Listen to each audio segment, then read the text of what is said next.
तो चलिए स्टूडेंट्स, हम अपनी एक्सरसाइज शुरू करते हैं। सिंपल प्रेजेंट टेंस की हम शुरुआत कर रहे हैं और हमारा जो पहला वाक्य दिखा है यह एक फूल है।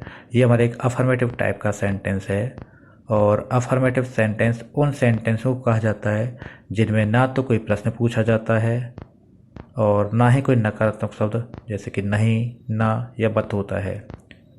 तो हमारा पहले जो सेंटेंस दे रखा है यह एक फूल है, ये हमारा अफर्मेटिव सेंटेंस है। तो इस प्रकार के अफर्मेटिव सेंटेंस को बनाने के लिए हमें सबसे पहले जो शुरू में जो वर्ड होता है उसकी इंग्लिश लिखनी होती है।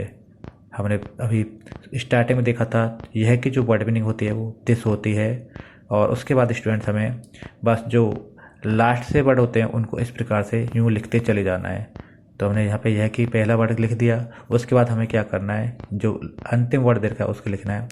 यहाँ पे अंतिम वर्ड हमारा है दे रखा है तो उसकी है की जो वर्ड मीनिंग होती है वो इज होती है और उसके बाद हमें यहाँ पे एक फूल जो दे रखा है इस उसकी वर्ड मीनिंग ए फ्लावर होती है। इस प्रकार से हमें ये वाक्य लिख देना है। दूसरा वाक्य में दे रखा है यह एक पतंग है, यह भी हमारा उसी प्रकार का वाक्य है। इसको भी हम इसी प्रकार से सुनेंगे। जो पहला वर्ड जो दे रखा है सबसे पहले उस पहले वर्ड की वर्ड मीनिंग लिखी जाती है। तो यहाँ पे यह की जो वर्ड मीनिंग वो दिस होती है और उसके बाद जो भी सेंटेंस हमारा दे रखा है उसका उल्टा कर देना है।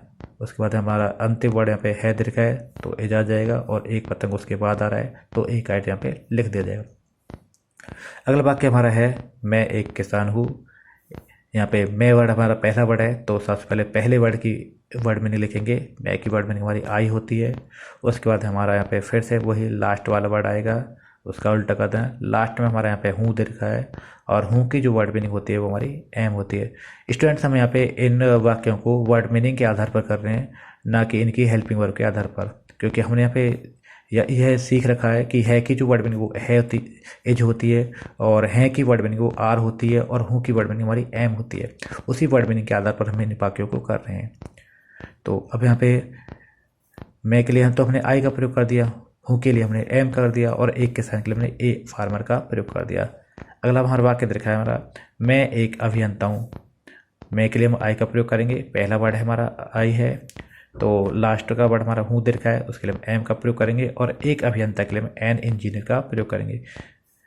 ये एन का प्रयोग हमने यहाँ पे स्टूडेंट इसलिए किया है क्योंकि जो इंजीनियर का जो वर्ड है वो ई से ई की साउंड से आता है और जो वर्ड आ ई उ ए ओ की ध्वनि से प्रारंभ होते हैं तो उनसे पहले हम एक शब्द के लिए हम एन का प्रयोग करते हैं।